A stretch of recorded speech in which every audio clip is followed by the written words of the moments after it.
Programa Conexão Brasil. Debates, entrevistas e comentários. Apresentação, professor Jacaúna Medeiros.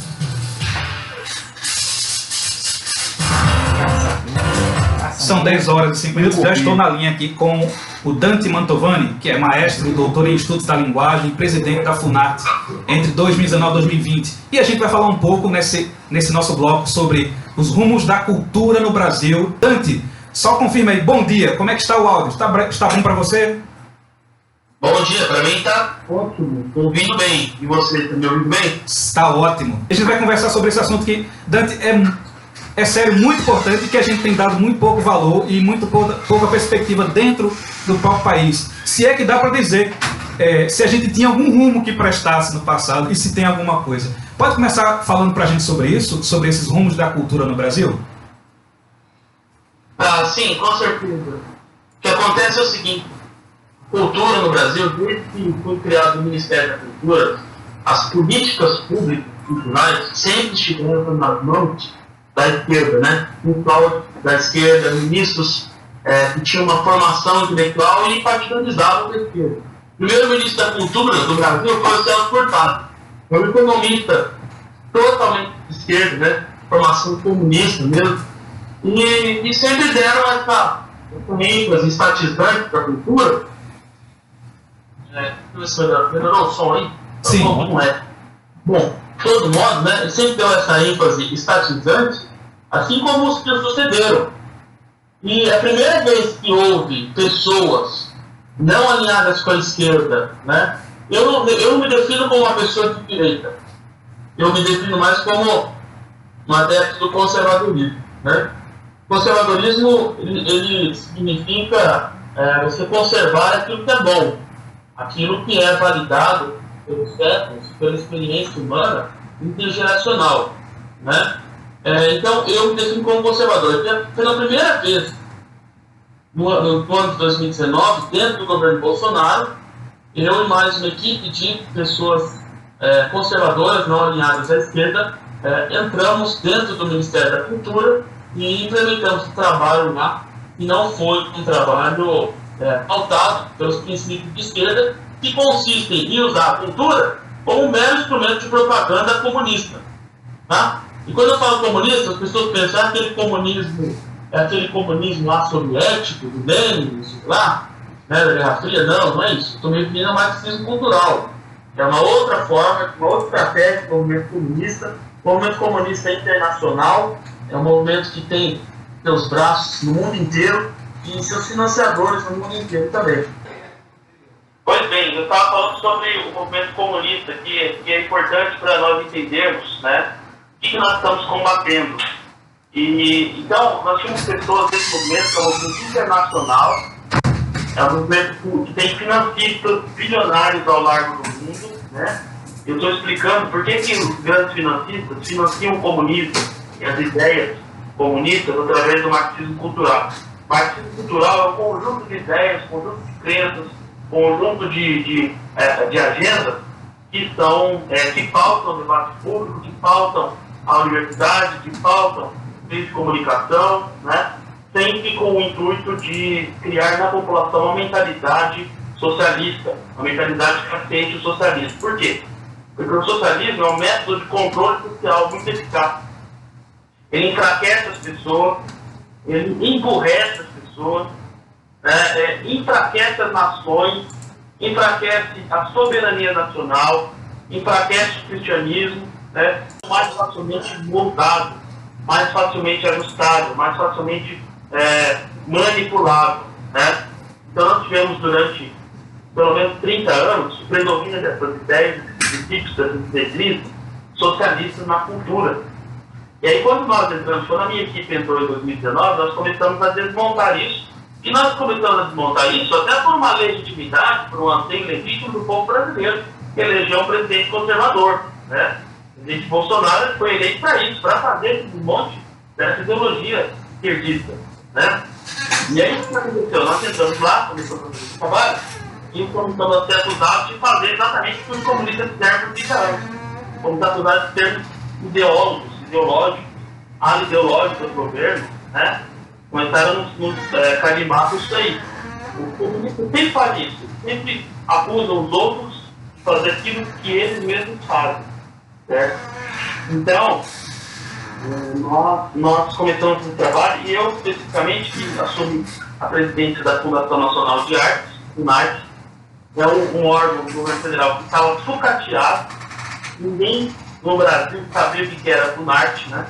Aí eu entrei lá, comecei a implementar políticas culturais saudáveis, de alto nível, que valorizam a arte, valorizam a cultura de verdade, as belas artes como música, artes plásticas, dança. Comecei a valorizar isso e implementar projetos de abrangência nacional que resolveriam o problema da cultura no Brasil e também da educação. Nós inserimos a cultura como um valioso instrumento para o resgate de uma educação de qualidade no Brasil.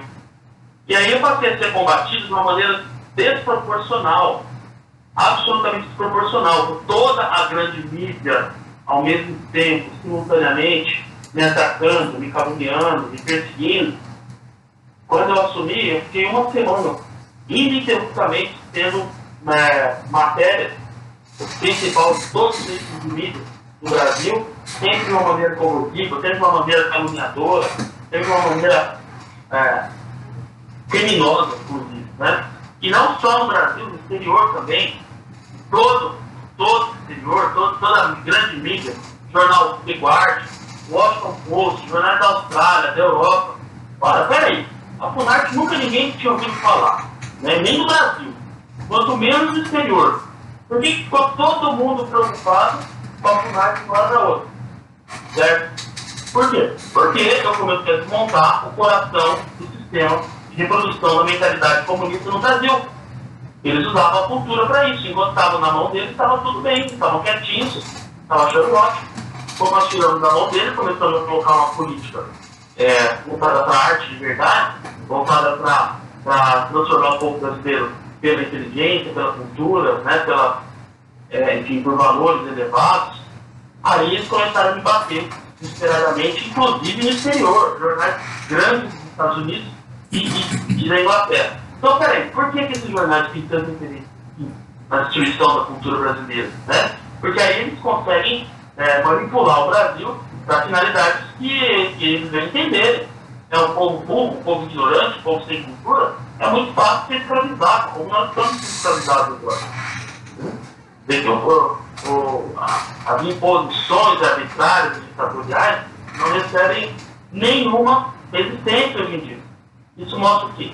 Mostra que a cultura no Brasil, ela realmente não existe mais, né? Porque o povo que tem cultura tem valores. Eu cito o exemplo da Polônia. Durante a Segunda Guerra Mundial, a Polônia foi invadida pelos nazistas por um lado e pelos comunistas da União Soviética do outro lado.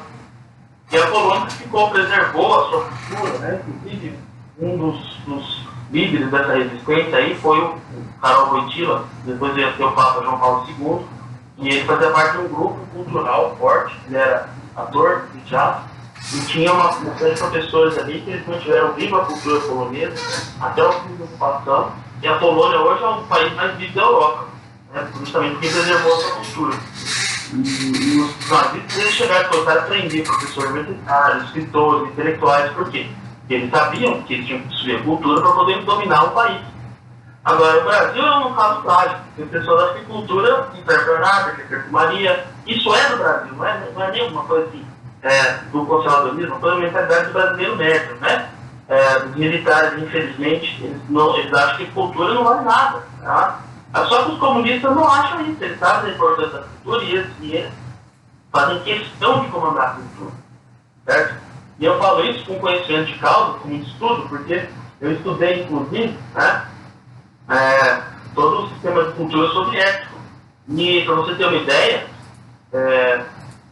está me ouvindo? Estou ouvindo perfeitamente. Para você ter uma ideia, Stalin, ele cuidava pessoalmente das obras musicais eruditas que poderiam ser apresentadas em público.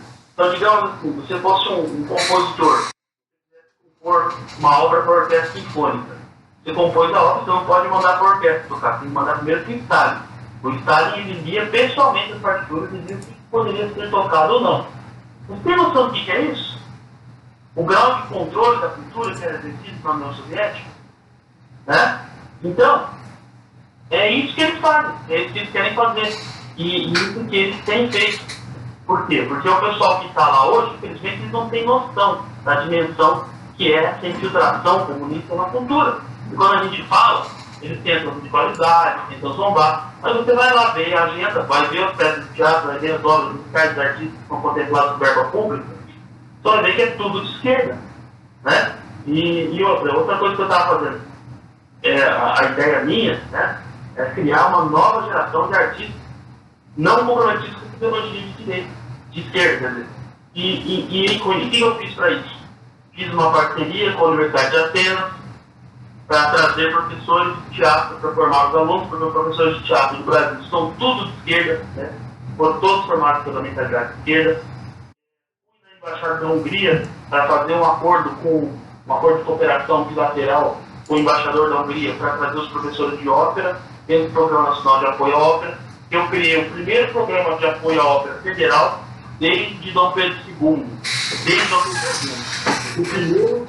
A primeira autoridade federal a criar um programa de apoio à ópera no Brasil desde Dom Pedro II, para você ver a gravidade da situação da cultura no Brasil. Tá? Então, aqui, a situação da cultura no Brasil, desde o início da República, já foi ficando complicada. Depois, quando o movimento comunista começou a expandir seus tentáculos pelo Brasil, a partir da década de 30, aí a gente fala isso aí, né? Em 1935, houve uma tentativa de golpe militar comunista, que tentou no comunismo. E a gente fala do comunismo do Brasil, o povo acha que nós somos malucos, mas desde a década de 30 os caras estão aí trabalhando para tomar o Brasil, né? Depois, com a teoria do Gramsci, eles passaram a tomar a cultura também. Então, o professor Olavo Carvalho, ele fala que ele testemunhou isso. Na década de 60, todas as redações de jornais já estavam nas mãos dos comunistas, né? O Partido Comunista comandava tudo, quem podia trabalhar, quem não podia, isso já na década de 60, na época do auge do regime militar. Depois de 40 anos, você imagina o poder dessa gente, né? Não é à toa que o PT entrou no poder em 2002 e fez o que fez, né? Mas o PT não surgiu do nada. O PT é resultado de 40 anos de um movimento ininterrupto, que é esse movimento comunista, né? De ocupação de espaço através da cultura. Então, eles chegaram através disso. Aí, como eles roubaram de uma maneira muito descarada, a população se revoltou contra isso, né? Nós tivemos uma brecha ali para podermos conter a situação. Só que o aparelhamento dele para a cultura perseverou, né? E tem perseverado. Você vê que o presidente Bolsonaro, hoje em dia, não consegue fazer nada. Né? Ele toma uma decisão, o STF, que está na mão do presidente, vai lá e faz tudo que ele determina, né? Teve agora a portaria do ministro da Educação determinando a volta às aulas. 2 dias depois, vai ao STF, revoga isso aí. Né? A Constituição diz que não pode ter reeleição para presidente do Senado da Câmara. O STF foi lá e falou, agora pode. O STF manda em tudo. O STF vem de onde? Esse controle do STF. Né? Vem justamente desse movimento comunista que formou a cabeça, formou a mentalidade, indicou todos os ministros que estão tomando essas decisões hoje. Então, quem fala que não existe comunismo, não existe movimento comunista, né, é aquela coisa do sujeito que ele pega a mulher na cama com o outro, né, e sai pregando para si mesmo que aquilo não aconteceu. É a mesma coisa. Os comunistas estão aí, estão mandando em tudo, nas próprias decisões do presidente da República, e o povo insiste em negar. E o pior de tudo, aliados do presidente deveriam combater isso aí, dizem que o problema não existe, né? Certos militares, certos ministros, né? Não existe comunismo, existe comunista. Esses caras aí são malucos, né? Eu sou maluco, o professor Olavo é maluco. Nós combatemos a esquerda durante anos aí, sempre ficando do lado do presidente Bolsonaro. Nós somos tudo malucos. Né?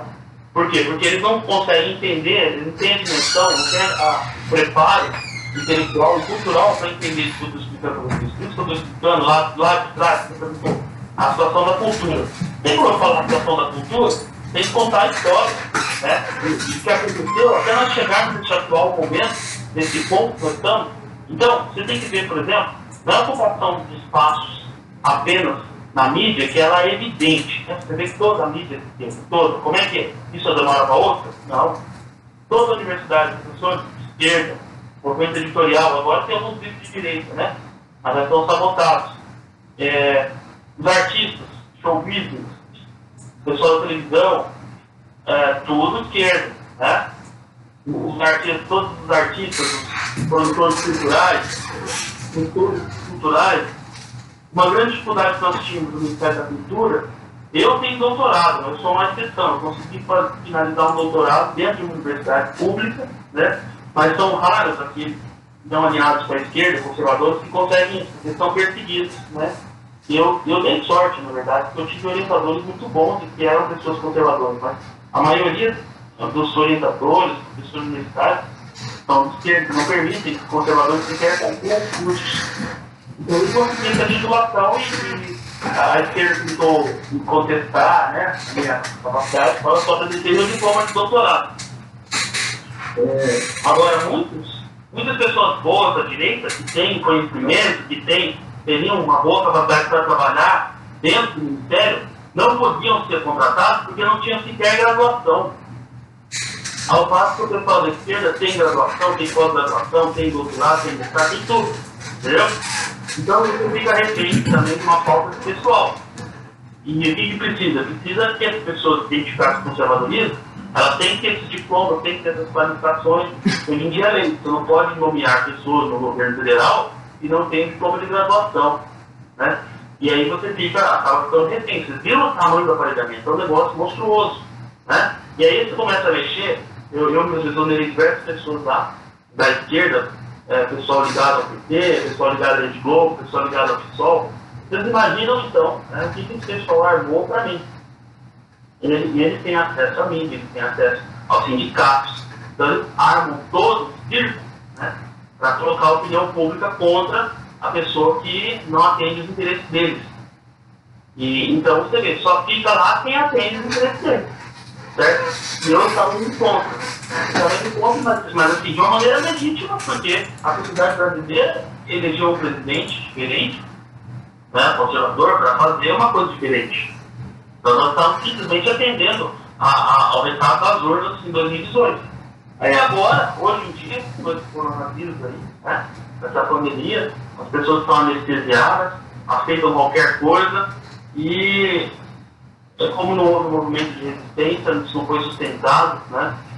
Houve uma própria desagregação dentro da direita, dentro do conservadorismo. Então as pessoas veem uma coisa na televisão, na Rede Globo, está repetindo o que a Rede Globo falou, pessoas ativas, né? E sabendo que a Rede Globo quer destruir o presidente Bolsonaro, quer destruir a direita, quer destruir o conservadorismo, quer destruir o Brasil, ainda assim as pessoas acreditam na Rede Globo. É um negócio impressionante. Né, o grau de imaturidade, o grau de amadorismo dessa gente. Né? Então, assim, eu estou nessa luta há muitos anos, mas eu me preparei. Agora, a maioria que estava na moda, né, entrou de gaiato, e aí, quando começa a ter resistência, quando começa a ter alguma coisa séria, espana, acaba não sabendo fazer, né, e acaba sendo uma postura automática. Certo? Esse é o contexto geral da cultura, aí tem alguns projetos específicos que eu iniciei, alguns tiveram oportunidade, outros foram interrompidos. Né? Para você ter uma ideia, eu falei que na Funarte, ninguém sabia o que era a Funarte, né? E aí eu cheguei lá, eu já tripliquei o orçamento, consegui triplicar o orçamento, por quê? Porque tinha projetos muito bons. Aí fui em Brasília e consegui dinheiro, consegui recursos. Né? E falta projeto, falta iniciativa, falta capacidade de administrar. E a capacidade de administrar não é só você entrar no órgão federal, né, e ficar lá fazendo tudo que o corporativismo esquerdista pede para você fazer, né, e muitas vezes obriga você a fazer. Que é o que acontece hoje. Entram ministros, entram secretários, né, entram presidentes, e eles são obrigados a fazer a vontade da esquerda. Como é que você combate isso? Se combate isso com bons projetos, certo? Bons projetos de alto nível técnico, alto nível da cultura, alto nível artístico, e é uma mobilização e das bases. Né? Por exemplo, eu fiz fórum nacional dos players, dos trabalhadores do setor de ópera, fiz um fórum nacional dos trabalhadores do setor de orquestra, fiz um fórum nacional dos regentes de corais, E eu recebi essas pessoas lá no Rio de Janeiro, na sede da Funarte, né? E fizemos um movimento nacional em prol da música, em prol da cultura, e tanto foi uma coisa técnica e apolítica, que diversas pessoas, até mesmo da esquerda, né, foram participar e me defendem até hoje, defendem meus projetos aí até hoje, pessoas que são de esquerda, entendeu? Porque a coisa é boa. Quando a coisa é boa, até a esquerda acaba ajudando. Claro que são raras exceções.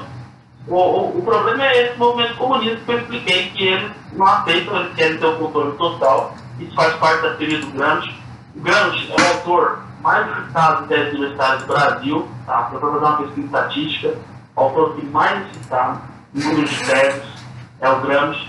Então, e ele diz o quê? Diz que o movimento comunista deve se apoderar de todos os meios culturais, todos os meios, toda atividade que possa influenciar a visão de mundo da sociedade, eles precisam comandar tudo, inclusive as igrejas.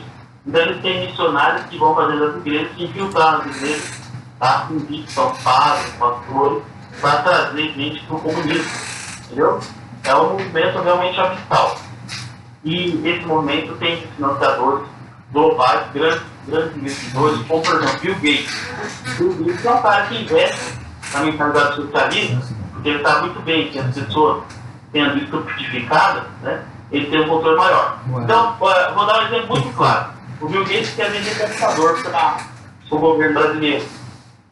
Olha, se você colocar computador na sala de aula, você destrói o ensino. Acabou o ensino. Porque o computador, ele vai lá e você precisa queimar nele. Você não vai cortar memória, você não vai cortar escrita, você não vai cortar as habilidades linguísticas, neurológicas. O computador faz tudo para você. Então você mata a educação. Caminho. Né? Então o que ele tem que fazer? Ele tem que, cada vez mais isso, na verdade, né? O que ele tem que fazer? Ele tem que empurrecer a nação, empurrecer os líderes, né? Ridicularizar as pessoas que têm realmente preocupação com o povo brasileiro, têm preocupação de fazer uma coisa boa, uma coisa consistente, uma coisa sólida, uma coisa de alto nível. Essas pessoas têm que ser descartadas da vida pública. E aí eles investem pesado, né, na mídia, para a mídia caluniar, perseguir, na reputação das pessoas são realmente nacionalistas, são realmente conservadores, têm um compromisso com a cultura de verdade. Essas pessoas têm que ser tiradas fora do baralho. Né? Por quê? Porque aí eles têm com tudo e contra resistência. Como atualmente não estão contra resistência nenhuma em nenhuma esfera governamental. Estão fazendo o que querem. Essa elite e mega bilionários, através de seus operadores comunistas, eles conseguem todos os objetivos que eles almejam. Certo? E agora vão querer vender vacina, né? Eles pararam, agora vão vender a vacina, vão ficar mais bilionários ainda. É assim que funciona o mundo, entendeu? Muito bem. Eu peço desculpas por conta do tempo e quero pedir que, se for possível, na próxima semana a gente possa continuar, porque o outro assunto é importante, a gente não vai conseguir ter tempo suficiente para desenvolver. Eu sei que você tem muito para dizer. É possível, Dante? Claro, pode fazer perguntas sobre qualquer assunto. Então, muito obrigado. Mas antes, então a gente vai marcar para o próximo sábado para continuar falando sobre esse assunto. É muito importante. Eu só peço desculpas de novo por conta do tempo que a gente tem no intervalo, mas eu quero continuar sim e manter esse contato. Inclusive para falar ainda sobre esse assunto do ensino de música para crianças. Mas antes de a gente se despedir definitivamente, as pessoas que quiserem conhecer mais seu trabalho, você tem cursos inclusive, pessoas que querem adquirir, como é que elas podem entrar em contato com você? Bom, eu tenho diversos cursos, né? Eu tenho cursos livres, cursos de registro coral e orquestral, cursos de história, teoria da música. Tem um curso chamado Seminário de Música, que ele é bem completo e ele dá todo um panorama, né? Toda uma formação musical. O meu curso de Seminário de Música, ele equivale a uma universidade. O termo de conhecimento, né? Até mais, porque a universidade, como eu já falei, tem muita ideologia esquerdista no meio, acaba atrapalhando.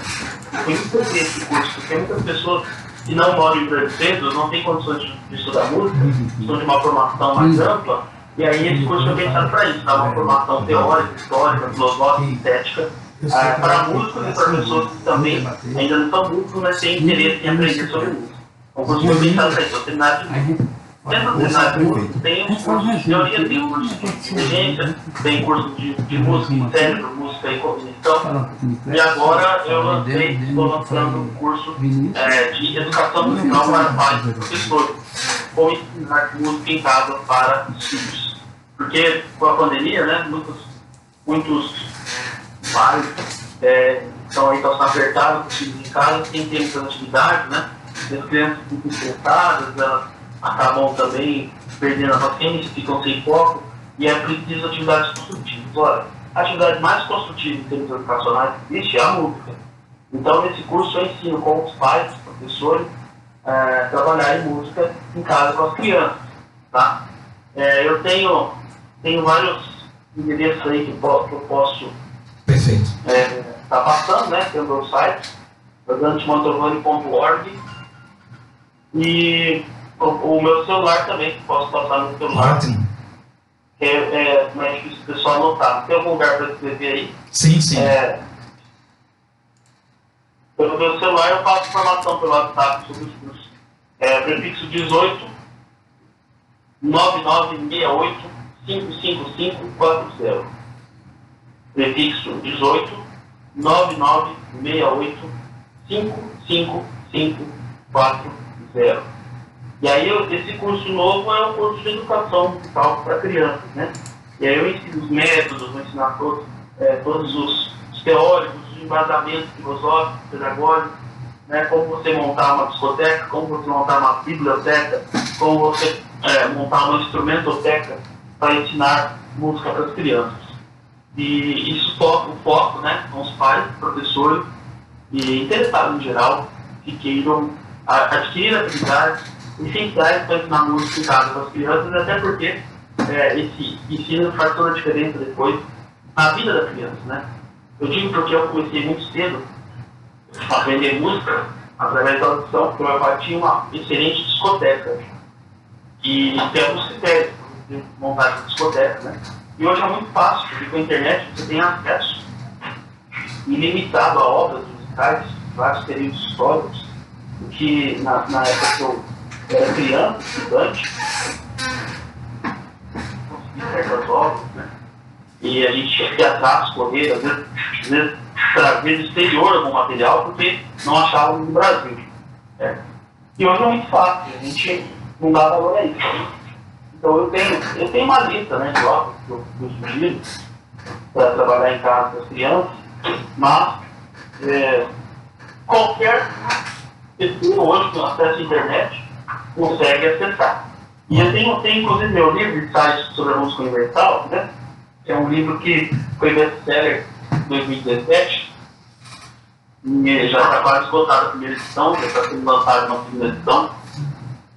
E esse livro, ele conta a história da música, conta sobre um filosófico, e faz um juízo valorativo de algumas obras e dou uma janela para o entendimento da evolução da música. E esse livro tem uma série de obras musicais que eu comento, né? Eu sugiro as pessoas ouvirem detalhadamente. E aí, uma pessoa que comprou o livro, nem sei quem foi, fez uma lista com essas músicas.